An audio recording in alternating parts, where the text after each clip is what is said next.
Verno change de peau, presque 450 logements vont être démolis au premier semestre 2012. Mis en cause, les habitations sont dans un triste état et se dégradent de jour en jour, à tel point que 40% des appartements sont vides, pourtant ce sont les moins chers d'Angers. Pour la reconstruction, c'est en 2013 avec près de 500 logements, le sujet sera débattu au conseil municipal. Pour Jean-Luc Rotureau, adjoint délégué à l'urbanisme et au logement, c'est une priorité. Alors le quartier Verno est un quartier qui a vieilli et les logements aujourd'hui sont largement dégradés. Il y a un besoin de réhabilitation que tous les habitants nous réclament.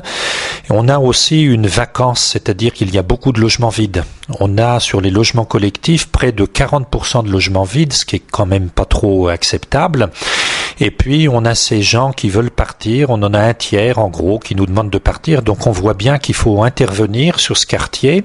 Et puis en plus j'ajouterais que Verno se situe entre le plateau de la Mayenne qui se construit, entre le plateau des Capucins aussi, et donc on a des nouveaux quartiers qui se sont embellis tout autour, et puis Verno qui se dégrade, donc il nous fallait intervenir pour que d'une part les futurs logements soient de qualité et d'autre part que les gens se trouvent bien dans leur logement.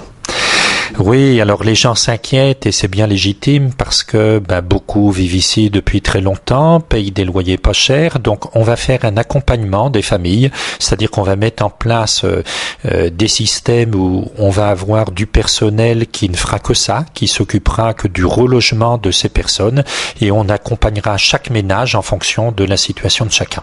C'est une opération gigantesque puisque globalement ça va représenter plus de 80 millions.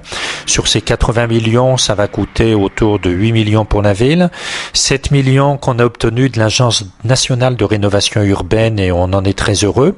On va réclamer autour de 4 millions aux autres collectivités et puis les bailleurs sociaux mettront de leur poche plus de 50 millions d'euros.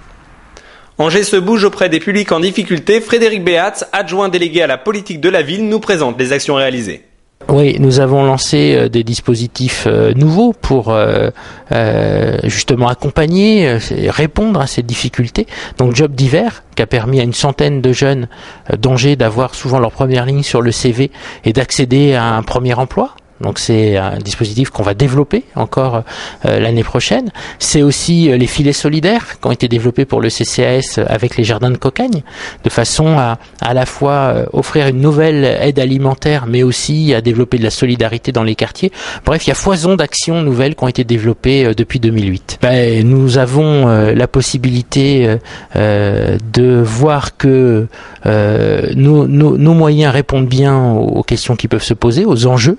Angers Proximité, ce dispositif de soutien aux initiatives est couronné de succès et plébiscité, mais nous devons aussi faire face à l'extension de la pauvreté, de la précarité, le développement de difficultés qui touchent bien évidemment notre ville comme l'ensemble du pays. Les Angevins subissent également la crise économique.